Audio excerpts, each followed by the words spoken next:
This is episode 1, season 2, Bullhorns and Bullseyes. Curtis and I are live for the first time. Here, I'm going to do one more thing to try to catch people's eye in their social media streams. You go. You've got a new hat. So season 1, I had a white hat. And correct. Now I've switched to black hat. And there's a pun intended there. White hat, black hat. I figured as much. So you've gone to the dark side? I've gone to the dark side. You can see my hat doesn't fit over my headphones, so I've got to hold it right here. I can't wear headphones. Yeah. So is there significance other than white hat, black hat? I know that's a thing in the digital programming world, but anything more significant beyond that? No, other than like I feel better about how I look in this hat than I did the other. I actually like the other hat. I really didn't like the band. I look like a sheriff with the band that was on that one. Yep. Well, so you look like I am. This is a new band for this hat. This hat just came with a black one, so I am getting a new band for the white hat. And I don't know. This is my style. This is my MO. I told you I might be in the Detroit Free Press here soon. I was in my getup, just out and about, and some reporter ran over to me and said, "Can I take your picture?" Did she say y'all first? Can I take y'all's picture? We're still working on the slang. But this is my MO. I mean, this isn't just for the podcast. People ask for it. Like I'm at church. I'm at the grocery store. Where's the hat? People ask. Well, people ask me too. They're like, "What? Who's that guy?" With if they haven't met you yet. Most people I know have met you by now. But they're like, "Who's that guy? What's the deal with the hat?" And like I tell them, I said, that is kind of how he dresses. I mean, he's not from Texas or anything. But he likes the cowboy look. My dad actually liked the cowboy look, so I grew up with it in the household, so I totally get it. But it does fit the brand, which is Bullhorns Bullseyes, and that's why people are here joining us today. And we are brand consistent, if nothing else, correct? That we are, and I think we might talk about a little bit of branding and authenticity and those types of things today, won't we? Yeah, we are. We've got 5 topics teed up, and we're going to try to get through them quickly, so there's time at the end for some Q&A. So I'm going to kind of watch our time here, and hopefully we'll spend no more than 7 to 9 minutes on each topic. But if you have questions, feel free to put them into the chat. We're trying to monitor those as best we can. So if you're on LinkedIn, add a comment. If you're on YouTube, you'll see the little area for conversation and chat there, and we will monitor those. So feel free to interrupt us mid-topic with the burning, pressing question, and we'll get to it as best we can. So let's start, Curtis, in the interest of time, and hopefully everyone's finding their seats in the virtual room. You just mentioned the shift to authenticity. We just talked a little bit about why that might be important, but specifically when it comes to Gen Z, and Gen Z are the after millennials, post millennials, right? Who are the next generation that marketers have their eye on. And they will, of course, be shifting trends just like the millennials did. But one thing that seems to be very common to that generation is this notion of authenticity, buying authenticity as opposed to buying the way that you and I and our parents did by responding to advertising that we'd see. So it's a big shift. And I think whether you're marketing specifically to Gen Z today or maybe someday in the future, I think it bleeds out into other generations in other applications as well, right? Yep. Yeah, so you and I are Gen Xers, right? And you had a podcast at one time, a long time ago, didn't you, where you talked about the battles between Gen X and millennials working together. Is that true?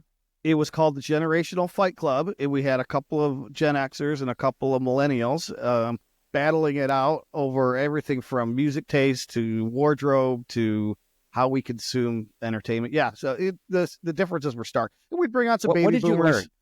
What did you learn about millennials, specific to like marketing? How were they consuming content, and what types of things were they doing a bit differently than us? I think millennials, and we probably have one, Claudia, who works on our team in the virtual audience today, so maybe she could chime in.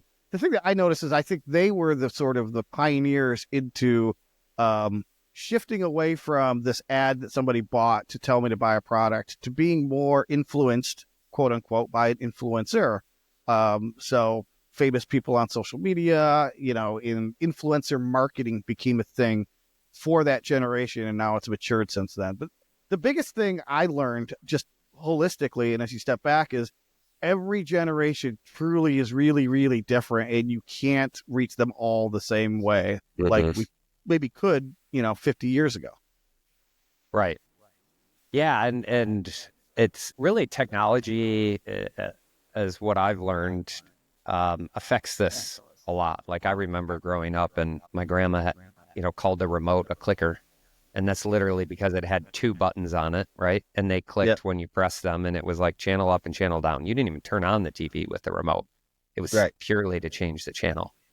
And then more sophisticated cable boxes came out, and us young kids knew how to manage the remotes. And then next thing we know, we got, computers and Macs, and we had devices in our hand. And but that Gen Z is like the first generation to literally grow up with technology. Like my kids were, as soon as or maybe even before my daughter could walk, she probably was interacting with an iPad, touching and doing games and puzzles and different things like that. So we have a generation that grew up entirely with sophisticated technology, and within that too, growing up with social media. And we've seen their behaviors with how they use technology, respond to technology, particularly respond to advertising, because they've been inundated with it digitally through their entire lives, playing apps on their devices and ads popping up all over the place, or browsing social media and ads popping up all over the place. And so while they've embraced technology, I think what they haven't embraced or don't respond to the same way that some older generations do is advertising. What have you experienced any? I have some things that I've experienced on my end, but what have you experienced from that perspective, at least from a Bullhorn perspective, Well, again, going back to reaching mass audiences through a bullhorn used to be really easy, or at least it was intuitive. And now, to give you an example, I always like to point out that my Gen Z daughter, quote unquote, watches TV on her phone. Like my kids are never sitting in front of our TV, hardly ever, but they will binge TV shows. Now, of course, sometimes they're getting ads because they're watching ad supported apps, and sometimes they're not. But the other way that they're spending their time when they're not binging TV is far more often they're watching their friends' stories, or their, whoever they're following on Instagram. They're just going to sit here and watch stories, right? And that's something, obviously we didn't have access to that. And that really doesn't appeal to me because I wasn't brought up that way. But back to so the way that they're consuming content, how much content they can consume in a given 10-minute period or 60-minute period is different, where they're doing it, all of this stuff, and what's entertainment to them, everything's different than our generation. Yeah, and so you think about this, they've been growing up with social media, the tools and platforms and apps that they use is different than us. Like I grew up with Google. I remember being 22 years old when Google came out, and I used it to look up Unix commands, and it helped me be a better systems administrator on a Unix server. And it evolved over time from there, right? And I've evolved in using it. But now I'm finding myself not going to Google with search queries, which I've done my entire career. I'm using ChatGPT.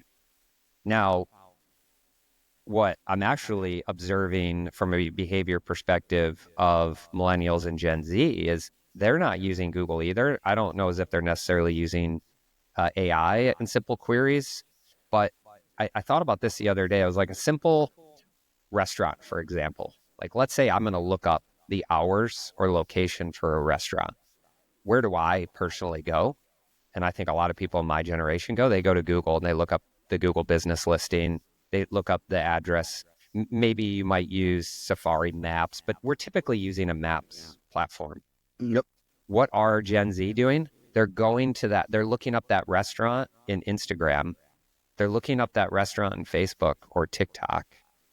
And their expectation is, especially if it's an establishment they want to go to, that there's recent posts, recent content, the hours and the information is there, right? So if I'm a restaurant and I want to appeal to who are really now 20s and 30-year-olds, which I think a lot of restaurants, that is who you're trying to appeal to in most cases.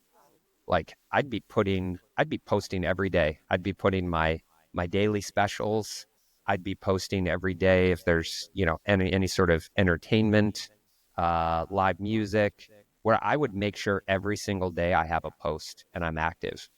And it's going to do two things. One, that's where that demographic is consuming content. But two, because you're staying updated and current, you're providing them value information. They're more likely to interact with your brand. They're going to probably be more likely to visit. If they see stuff that's stale and hasn't been posted forever, they might go on to a competitor. Is this place even still open? Right. Number two, because you're engaging, they might be more likely to leave a review, take photos themselves and post their meal and those types of things, which that generation is apt to do. They take pictures of their food and post their experiences. And so that grows your channel, right? So you're using your brand, and then ambassadors, we've talked about the funnel. You're using the people who come in and visit to like be part of that experience. And then they go out and they be your ambassadors and they do your marketing for you. So again, your buyer is changing, and you can't, what I'm basically trying to say is, look, you can't rely solely on Google anymore to reach your target audiences, because you've got a generation now of buyers who aren't using search engines. They are finding answers on other platforms. And they won't go to your website either, by the way. I mean, the most logical place would be to go to someone's website and find out their hours, or if they have entertainment. They don't do that. I don't even do that anymore. I'm like, well, I got a statistic for you, Tom. 65% of searches that happen in Google do not lead in a click. So you think of all the billions of queries that happen, and only 45%, or no, 35%. If I do my math, you basically have a third of those searches actually lead to a click. And I've got companies who are like, why is our search traffic down? Well, impressions aren't down. It's because there's AI generated responses. People's questions are answered right inside the search engine. Well, that topic is not on our list today, but I think 2025 is going to be the year that search changes forever. And it's going to be significant. It's going to happen fast. That's what I'm predicting. And I'm not even in search, but you're nodding your head. I'm going to move us along as the curator of our content queue here. How was that for alliteration? Curator of our content queue. Here I am. Okay. The power of video marketing. So this kind of dovetails off the authenticity angle, and what we've mentioned on the outset for people joining us late. Part of the reason that we're going live is A, to not only experiment, B, to kick off season 2 of Bullhorns Bullseyes, C, we're doing it hopefully on a week that there's a little bit of downtime and you have some availability for us, but also because, like I mentioned earlier, Curtis, going live and using video is one way to keep yourself and your brand authentic, because you're demonstrating who you really are, as opposed to having ChatGPT or Notebook LM spit out some content for you. So with respect to video marketing, how do you see video marketing changing in 2025? Yeah, if I could dovetail off of our previous conversation into video, there was a phrase I shared with you that I heard that too many companies are hiding behind their logo. They're hiding behind their brand. They're not humanizing their brands. I just had this experience with a company in the construction space, 30 years in business. They're doing great work. We built them a new website, structured the right way, why, how, what, all those best practices. And then we're almost at the finish line. And I'm like, where are you? Where's your team? Where's the owner? There's no authentic photos. I'm doing business with people. Yeah, right. You're going to make me a product, but I'm doing business with you, and I don't even see you on this website. We've lost that authenticity that I think this millennial and Gen Z appreciates and they want. They're not going to do business with a brand. They're going to do business with people they feel connected to. And one great way of doing that is with video. So then we say, okay, people aren't using Google, or they are using Google, but they're not clicking. One thing they are using and clicking and engaging with is YouTube, which is the second largest search engine. And so if you're not creating video content that could either live on your social media or is inside of YouTube where people are doing searches, I think you're missing out on a huge opportunity to connect with your target audience and be authentic. Yep, agreed. And I've been banging a similar drum for years because so many of my clients are B2B, and will sometimes reflexively dismiss certain things out of hand because, well, that's for consumer brands. We're a B2B company. People don't do business that way. And so they think that, a business does business with another business. And of course, the reality is people within a business do business with people at another business. And so I'm trying to get not only, like you said, to humanize it, but to also put the names and the faces and the specific expertise of a John and a Jill and a Sue and a Ken, get them out there as the experts that represent the brand way better than the logo does, to your point, right? And I think that is what is differentiating these B2B brands that operate almost as if it's P2P, baby, person to person. Yeah. Right? Think of that's how you do business. We just did market research for a very large e-commerce company that is sort of B2B. But what did everybody say when we looked at their reviews and we made the phone calls? We love Debbie. Yeah, exactly. Debbie's our go-to, right? They knew her by name. Yeah. Yeah, they knew this specific customer service person by name. She was the most helpful person, and they did business with this company because Debbie had the right answers, and they felt comfortable with a purchase because they spoke to Debbie. Right. And this is an e-commerce company where you can put something in a cart, you can put your credit card in, get out the door for $100 or whatever it is, and you don't ever need to talk to a person if you don't want to. But they did want to. And so, again, Debbie's a real person. That is her real name. We won't give out her last name or what the company is, but this is a real, going back to your thing, this is an authentic person representing the brand. And, not to tell tales out of school, but we're going to recommend that they lean into that even more, right? Yeah. Because that's a differentiator. At a time when most companies are trying to be anonymous and trying to be automated, authenticity, the third A, is probably where we're still humans, right? We're still humans looking for human experiences, even as consumers of B2B or B2C types of products. And until, as purchasers, we're replaced by automatons, I still think we're still going to crave the human interaction with other people. Can I segue real quick because it's sort of on topic, this idea of chatbots as a customer service or even a sales medium? I think this is one of those ideas that when it started, it sounded like a great idea. Then it revealed itself to be kind of a horrible idea.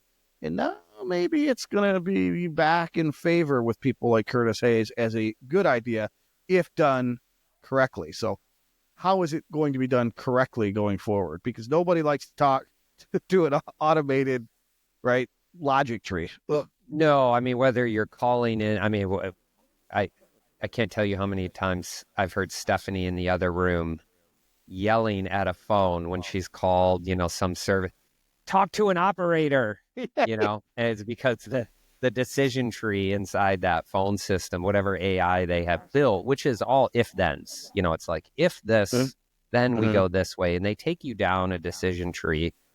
And that's not helpful. It really isn't.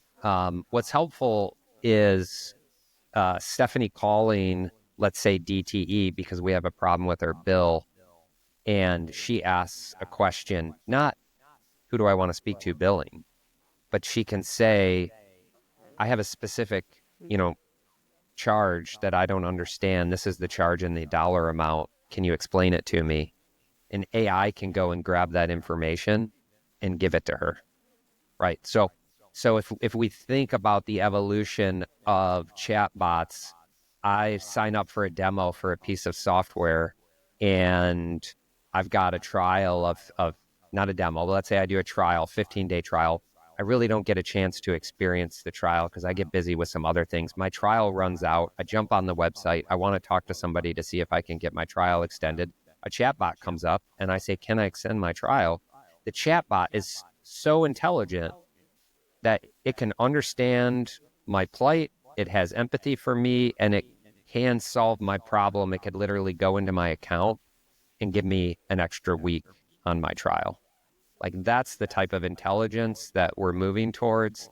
That's the type of AI that's available. And if you're going to do chat on a website or something inside of a phone system, let's say, do not do these decision tree if-then statements. It has to be either manned by a person.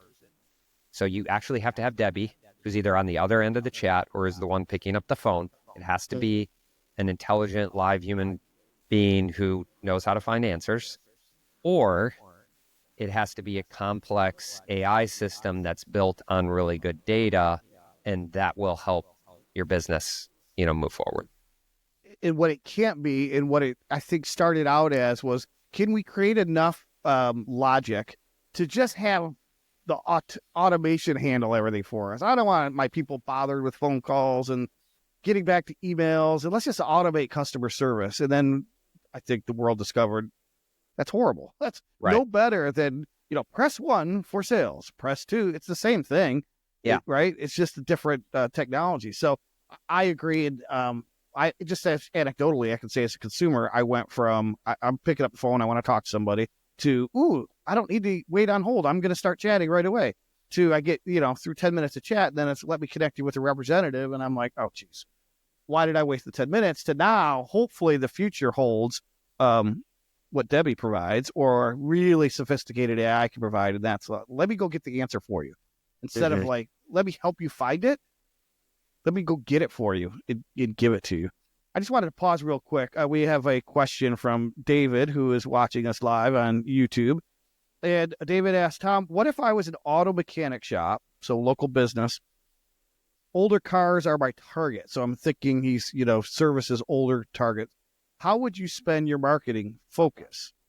Which is, pretty general question, and I'm sure David would concede that. But I think the question is, how do you figure out how to spend your marketing focus, which is where we help? Yeah, well, I think I'd start with your ICP, your ideal customer profile. So who's your customer? Now understand those demographics. My assumptions would be, if he's classic cars, older cars, he's dealing with a older demographic, probably not millennials and Gen Zs. And so I would put some marketing focus towards Google, but also, he has a very visual product, or service, right? The outcomes are aspirational. I want my car to look like that. I want my car to run like that. So the audio and visual components, it leads me back to video, that I wouldn't just post pictures. I would do video. I would do problem solve, how you're repairing things. I would get that content on Facebook, Instagram. I would have a YouTube channel and be trying to post that content. And I'll just add that, like, what everybody values these days is the authenticity. Spend more time on being authentic than you are on production value. Yes. It doesn't need to be amazing footage. You don't need to spend thousands of dollars on equipment and high-end cameras. If you just take a cell phone and flip it around and point and talk, I think people, if you have a good message to say that resonates with people, they'll tune in. Yeah. Yeah, and just to add to that, 2 things. One is, my guess would be similar to yours. My guess would be that group maybe skews older than, say, 40. Who knows? But you mentioned that YouTube, I just want to reiterate, YouTube is the second largest search engine in the world. When people go to solve problems or fix things, they generally go to YouTube because they can see it demonstrated right in front of their eyes. Having said that, where we always start, Curtis, is we don't guess. We don't say, well, I think you would be this. We'd say, let me talk to 10 of your best customers, or 20, or let's do a survey of 1,000 of them, whatever's appropriate. Let's ask them, where do they go for information? How do they decide who to work with? What motivates them to say yes to one and no to another? What was the experience like once they started working with you, my client? What would they tell a friend? All of these things are what should inform your marketing. That sounds simple, sounds obvious, it sounds intuitive, but how often is that the case? How companies approach that? We know it's hardly ever, right? Yeah. Because they don't want to slow We things guess. down. Yeah, Yeah, we we don't want to guess. slow things down. We think we know. We think we know. Hmm. We know our customer. We deal with them all the time until we talk to them, and then magically they tell us something completely different. So, anyways, David, that's your answer: is to, in some way or another, find this mechanics ideal client, get a bunch of them, and have some interviews and ask the right questions, and they will give you the answers to all the. And ask them how they consume content. Exactly. Yeah. Where do you go? And there's another question I think everyone should ask, whether you're e-commerce or not, which is essentially in a post-purchase survey of some sort. What led you to your purchase today? So often we're focused on like, how did you find us? But how you found us isn't a mindset. It was just the Right. path. Which you've taught me, Tom, is like getting into their decision making. It's like, no, what took you over the top? Like what really compelled you to say, I'm choosing you over a competitor? And because you had options, but you chose me.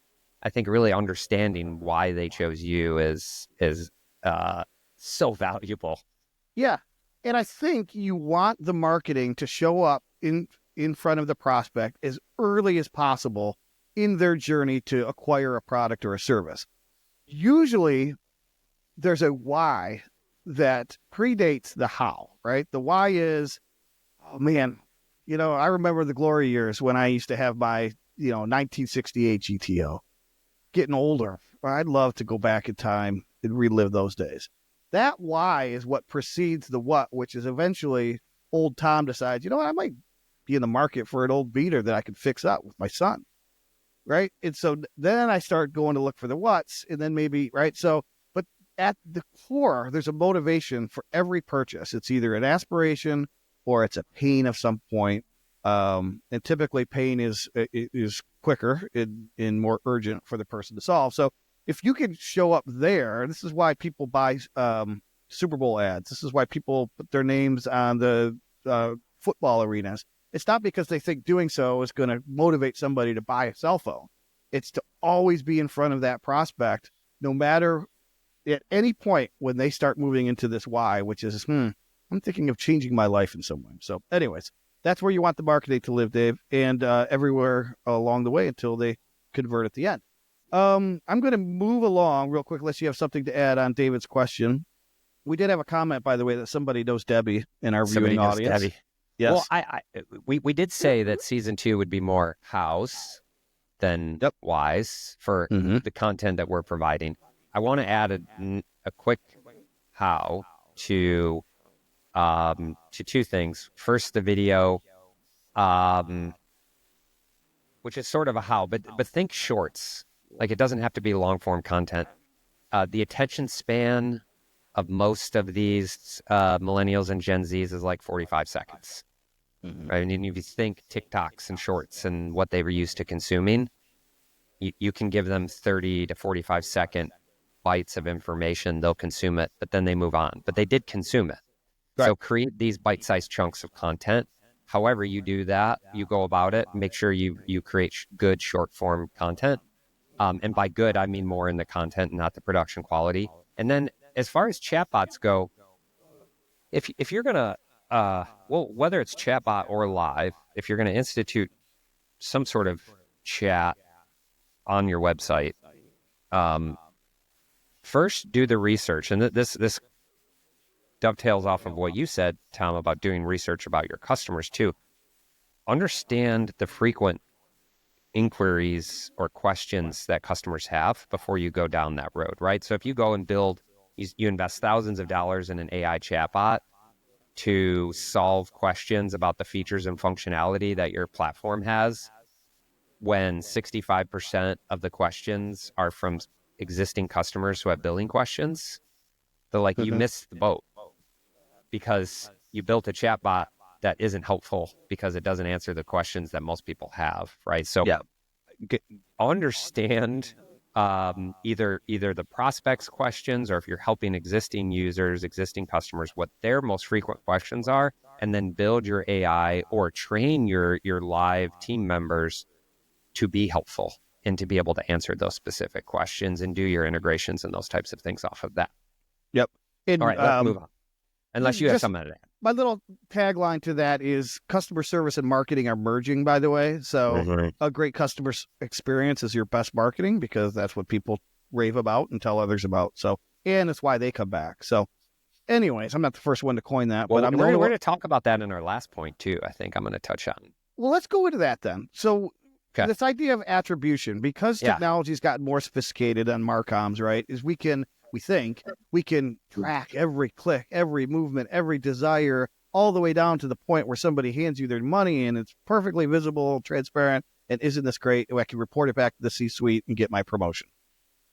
Not so fast, my friend, as they say on Sports Center, because it doesn't always work that way. And again, my clients are B2B, and a purchase doesn't take seconds. It takes months usually for my clients. But anyway, let's talk about what we call in our world marketing attribution, and how that's going to maybe get smarter in 2025 and beyond. Yeah, it is getting smarter, but I would say as marketers, my concern and what I'm going to be focused on this next year is I feel like we've gotten a little bit of tunnel vision, right? Like you said, like we want to try to measure everything. We're measuring either a first click attribution or a last click attribution, which we have the classic 7 touch points to a conversion, the 7-11-4 rule that Google has. And we want to try to measure every interaction along, like every conversion has a commonality and a path to something. And why do we want to measure that? So we know where to allocate budget. That makes sense. That's why we're trying to do it. However, the reality is, and I think this ties back to our first point, who our target buyers are, our new target buyers, who are these millennials and Gen Zs, don't follow the paths that we expect them to, or not, maybe want them to.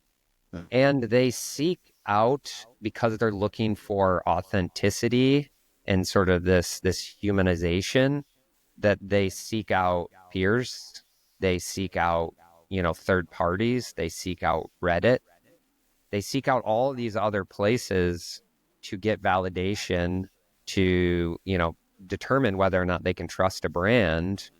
And then they're not following paths that we can track. Like, if I say, hey, Tom, I go into our Slack channel and say, Tom, have you used this software before? What are your thoughts? And then you say, yeah, actually, I loved it. It was great. It's working perfect for me. And then I turn around and type that website back into my browser and buy. That company has no idea that you and I just had that interaction. Zero. There's no attribution there.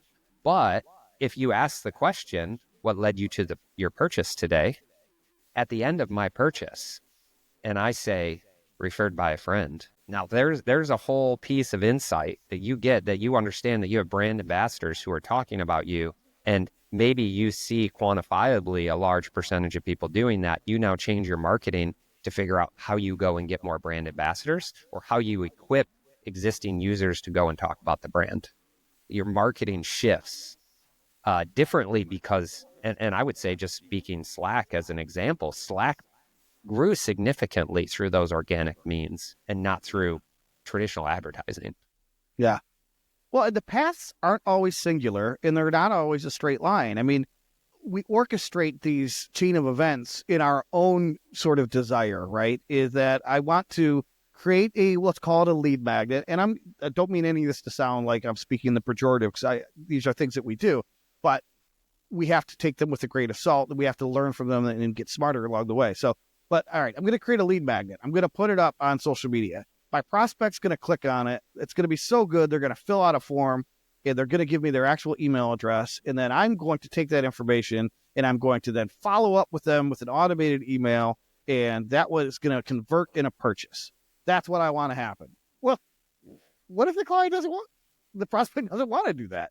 Like, right. For example, I even had a client who was selling to governments, right? Large budget items that literally the process I just described can't ever happen, because everything needs to be bid, right? You need to get 3 bids. You need to form a committee. It needs to go out. There needs to be an RFP process and a review. This literally cannot happen the way that not only is it unlikely to, it just can't. But yet they were tempted to, because they listened to, marketers of the world. Oh, this is how it's done. So my point to this client would be, let's set up a lot of those that sound like the intuitive path. But to your point, let's actually measure the behaviors that really happen and then actually orient our marketing towards what's really going to happen as opposed to what we wish would happen, because it sure seems easy and intuitive. Yeah. A lot of that attribution is invisible, by the way. Going back to why you need to talk to the ICPs of the world is to tell me your experience. How did you do this, right? And so you'll get way better intelligence. Not to dismiss any of the, the conversion tracking and all the stuff that you're doing. There's intelligence in there, but it's not the only source of intelligence. I totally agree. And I think when we're trying to measure everything and we're trying to build systems and take people down a path, I think we get caught up in the systems and we lose creativity, right? So marketing used to be so creative, pitching and, build, stuff you didn't know was going to work and you weren't going to be able to measure it, but they just seemed like good ideas. And you sort of worked intuitively on the good ideas. And maybe you did a focus group and you certainly got some idea of how a consumer might respond to that marketing. But, now it's everything's so systemized, especially when it comes to digital marketing, that I do feel like we're losing some creativity, and it's the creative brands that tend to win. Yeah. That aren't necessarily, measuring every activity. They're actually going back to the drawing board and saying, how can we be unique? How can we be authentic? How can we do something different? And then get that out into our marketplace. And that's why focus groups existed so much more prevalently in the advertising space back in the 60s, is because you couldn't track anything other than ask, you find somebody who bought the product. You say, why did you buy it? How did you find it? Why do you like Coke better than Pepsi? All of this stuff, which is kind of what we're getting back to advocating for, because we're not saying don't do any of those other things, but you just can't totally defer to their insights and say, well, I know everything I know based on all of this data on paper, numbers, facts, and figures. So so here's my advice. I would say, as we go into 2025 here, we have a major concern with privacy. Everything that's in Europe and EU, GDPR, all that stuff, it's going to hit the United States here eventually. It already is in certain states. We're going to be able to track less. It's going to get more difficult to track things. While there are smart technologies to do tracking, and to do attribution, they are now coming at a cost. You can't just put on a Google Analytics pixel and think that you're going to understand a customer's journey. So you really have to go into this first, really understanding what privacy means and how it affects your business, but then also understand, again, what is really important to measure, and then, stick with that. Figure out what you can measure and what it means.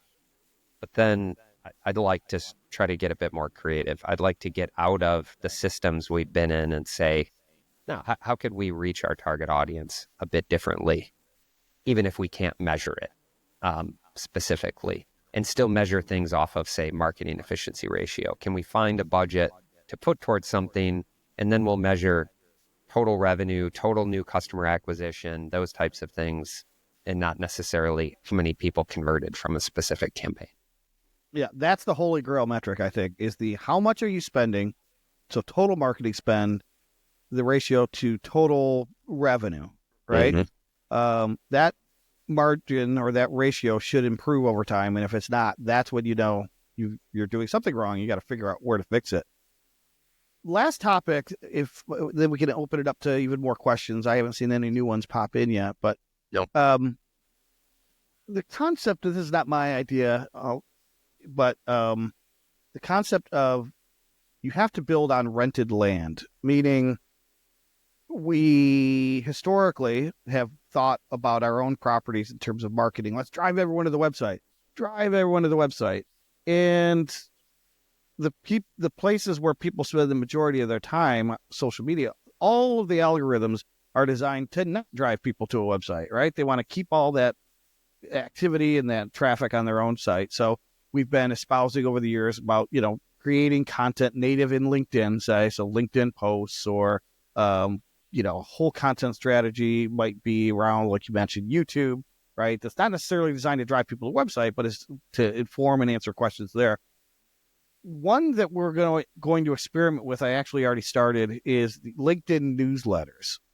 So the traditional way would be, not the real traditional way, would have been dropping newsletters in the mail, but most of our audience probably doesn't remember that.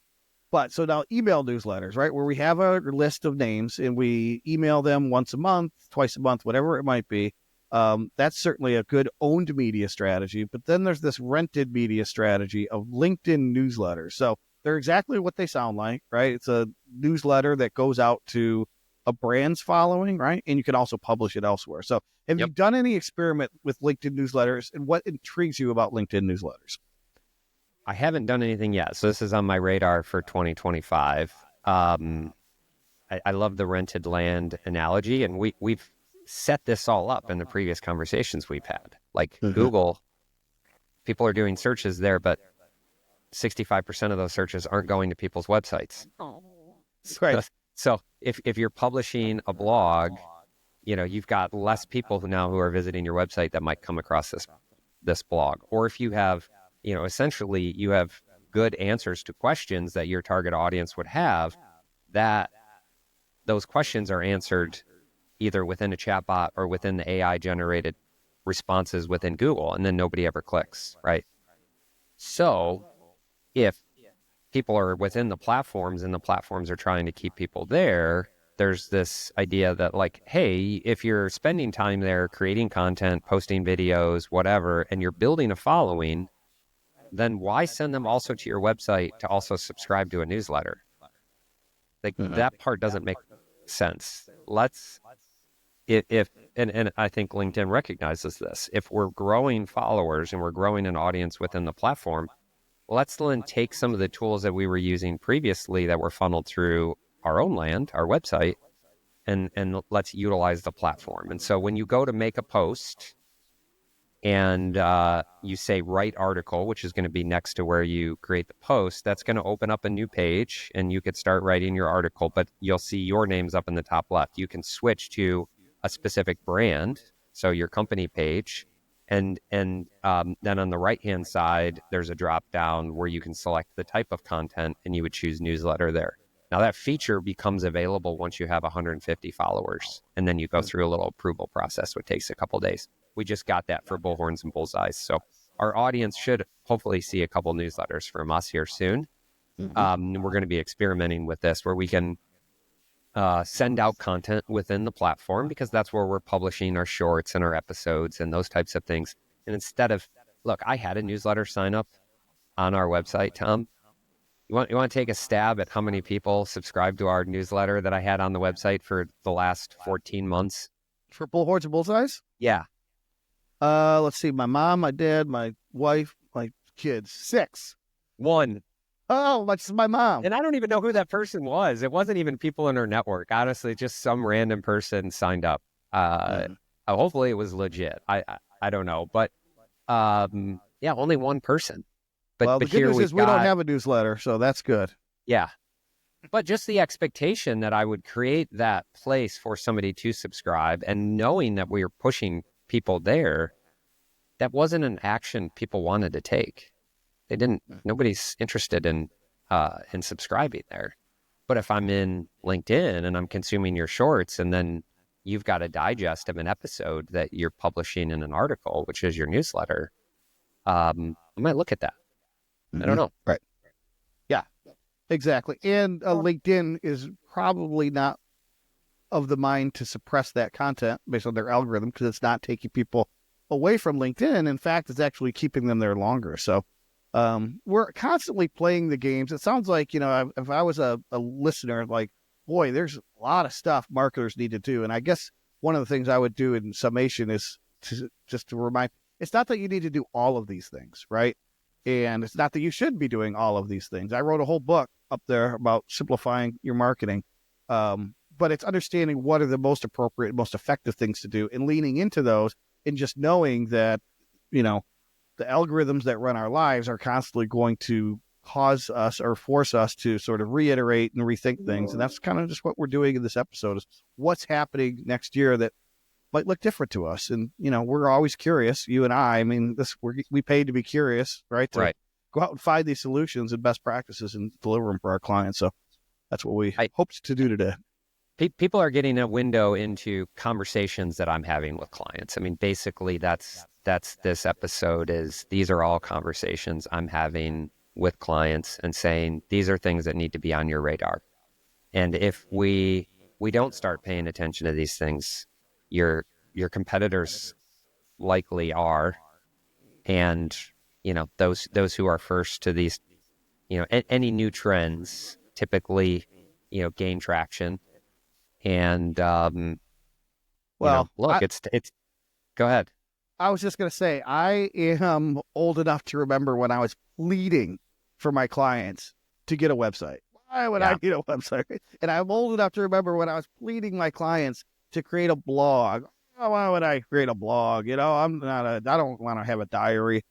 I shouldn't have called it blog, maybe. And dragging my clients onto social media. Why would I want to be on social media? No one wants to know what I had for lunch. Going back to what you said at the beginning about Gen Zs love to take pictures of their lunches.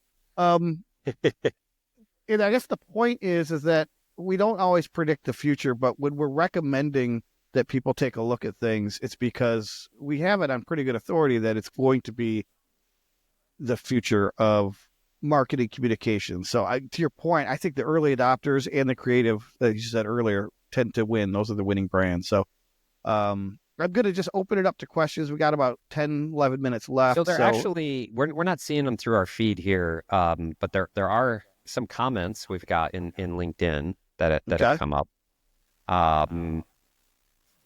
First of all, Claudia and Stephanie both say people buy from people. Mm-hmm. Right. So what Dave Tier taught me was people buy from people whom they trust. And, you can't, how do you establish trust if I don't know who you are? I don't know who I'm doing business with. Right. So, I mean, especially in professional services, like if you're hiding behind your brand in professional services, that's going to be a struggle. And you'll see it. I mean, that's why financial advisors to attorneys, they've got faces.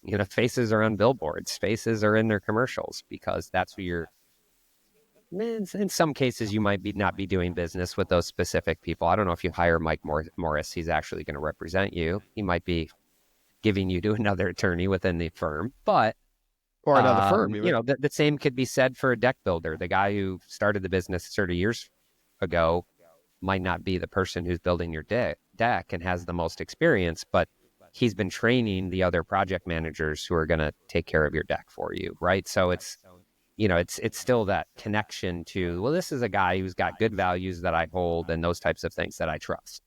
Yep, and experience. And I know if there's something goes wrong, I'm not dialing a 1-800 number. I'm calling Jeff, right? The guy I hired to do my deck. Yeah, I know he's not pounding the nails into the wood, but I hired Jeff. Right. So, yeah, it's a good point. What other comments have we gotten? Yeah, so two comments here on the on really some things that have to related to search. So first, Katie wants to hear more insights this season on changes that are happening in search, how user behavior is changing across the platforms and what people need to think about there. So these are things that we're staying on top of. We'll definitely talk more on. I am actually going to be, I haven't told you this, Tom, but if you remember Chris, man, I'm going to butcher his last name, Langile? Langile? Yeah, something like that. I'm not even going to try. I'm going to let you fumble through it. But I remember Chris I sometimes quite well. struggle with these Italian names. But he's got a podcast now called Rise and Bind. Mm-hmm. And these are smart strategies for growth-focused insurance advisors. So again, he works in the insurance space, but he has invited me on this Friday. I don't know if it'll air. We're recording this Friday, but we're going to do a multi-part series on what's happening with Google search and more particularly what's happening with Google search for local businesses. And this will be for anyone, even if you're not an insurance agent, but if you're a local business of some sort and you rely on search for customer acquisition, these are going to be some episodes you're going to want to see. So I'll be a guest on that show with Chris, and it'll be fun. Can you imagine what life is like if you work in the search division of Google right now? Like, I can see very clearly and very easily the death of the SERP in 2025. In a SERP, for those who don't know, it's a search engine result page. So when you do a search and you do hit enter, right? You don't wait for the auto whatever to just answer the question before you even hit enter. It's that page that you land on with the blue links, and it's got advertising on the side. People pay to be at the top of that. AI might just totally obsolete that. I don't know when, but I can see a day where there's no such thing as a SERP. And then what is Google's? You're no longer going to be saying, hey, I'm going to Google it. You're going to be like, I don't know, I'm going to chat GPT it or whatever. Yeah, that's what I'm doing now. If I have an error on a website and I can't figure it out, I don't go and search that error in Google anymore like I used to. I use ChatGPT, and then it goes to search engines and its other knowledge base, and not only provides me an answer, but provides me with step-by-step, and then I can continue the conversation. Well, I tried step 1 and it didn't work. What should I do next? Yeah. Right? Or I tried this and now I get a different error. What should I do next? Right? So I'm actually having a conversation. I mean, and actually I could have the conversation. I mean, you can enable the audio version of ChatGPT if you're paying for it on your phone or on my computer, and I could literally dialogue like it's a colleague sitting next to me. So 100% search is going to change. And that's what just to dwell on that for a second, that's going to change the way that people interact with content generally, because not only can you query ChatGPT to go out there into the universe and consider all the knowledge bases, somebody could have a conversation with our podcast, right? You were talking about this offline. If you wanted to, let's say, all right, well, I listened to one episode. I don't have time to listen to all these others right now, but what do they think about the future of search? You could ask AI, right, to query our entire database and give us an answer. And that's going to, so in that case, you're not even going to Google, but that's what the power of AI is going to do, is you're going to be able to have conversations with content inventories in knowledge bases. And it's crazy. So these are custom GPTs. So something I'm working on is a custom GPT for Bullhorns and Bullseyes, where all of our content, every transcript of every episode gets uploaded into a prompt. And then we can publicly make that prompt accessible, that essentially people could ask questions to Tom and Curtis. And that content or responses is based off of the content that lives within the conversations that we have within our podcasts. This is where the power of chat really comes into play, that it's more accessible for companies to create basically their own search engines, right? I mean, we called it chat, but it's almost like you could take a company with all the educational content, all the resources that's on the website, and there's a search now on the website, or it's indexable within search engines and people could find content.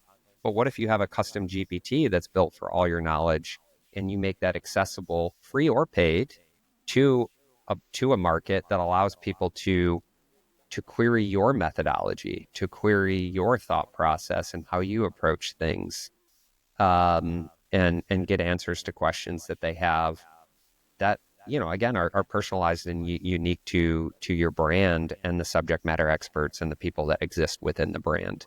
That's pretty powerful. And we're there. I mean, we're literally there. Cool. Well, like we said at the beginning, this is the first episode of season 2 of Bullhorns and Bullseyes. It sounds like it's going to be the last, because we're just going to outsource this to AI for season 3.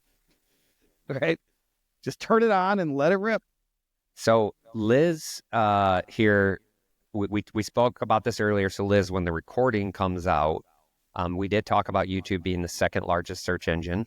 So she mentioned that, and she said she's looking at YouTube in her 2025 strategy, it looks like. And it is the second largest search engine. We definitely think you need to be creating content there if your target audience is there. So she would like to hear more about how SEO words apply in YouTube and how to label content and have it searchable. So it sounds like we need to maybe have an episode this year on how to do SEO within YouTube. Which is quite different than optimizing content. It's a different algorithm. I mean, let's just it's a search engine. It's its own search engine. Certainly YouTube is, and it has completely different algorithm than Google itself. And so while the concepts are similar, good titles, good descriptions and different things like that. There are some nuances and differences. And I would say, most importantly, YouTube puts a higher preference to user engagement to your ranking than does something that falls into a search result page. Mm-hmm. So things that go viral obviously are going to get, higher visibility in something like YouTube than say inside of Google. But yeah, no, it's definitely something that we could talk about here this next season, Liz. Great topic. Anything else before it's 2:28? No, I don't see anything else in LinkedIn. I mean, we had quite a few comments here, and I'd say for our first go live, some good engagement on both YouTube and LinkedIn, and we'll definitely take the recording and publish these as well as listen in. I mean, this hour-long episode will be available on Spotify, Apple, Amazon, everywhere that you can consume podcasts. We'll make it available. Yes. We do eat our own dog food, as they say, so we're going to multi-purpose this content. It will be a short blog post that goes out. We'll probably put it in our email newsletter. Like you mentioned, we'll put it up on social media. We will cut it up into bite-sized chunks and do shorts, both for YouTube and LinkedIn. So we'll practice what we preach. If you want to see how would a company, a small business, leverage the power of podcasting, video marketing, then you can get a window into our methodologies just by following this podcast. So, all right, well, it's almost 2:30. Yeah, one last thing I would say, open to suggestions on guests as well as topics. So feel free to reach out to Tom and I if you want to be a guest, or somebody who would make a good guest and a good topic. We're going to be lining up guests, and we're going to be lining up season 2 here as we go into the new year. And my goal is to do at least another 40 episodes like we did last year. So what do you think? You up for it, partner? Especially if we can outsource it to AI. Absolutely. No, seriously, definitely up for it. Right after the first of the year, we'll start producing more episodes. And so keep those ideas coming, topics, guests, etc. So we'd love to hear them. Yep. Cool. All right. Well, all right. That's it. We are going to let people go. Thank you, everyone, for attending and watching and chiming in. And we'll see you next year for Bullhorns and Bullseyes. Have a great holiday season, everyone. And Merry Christmas, Curtis. Merry Christmas.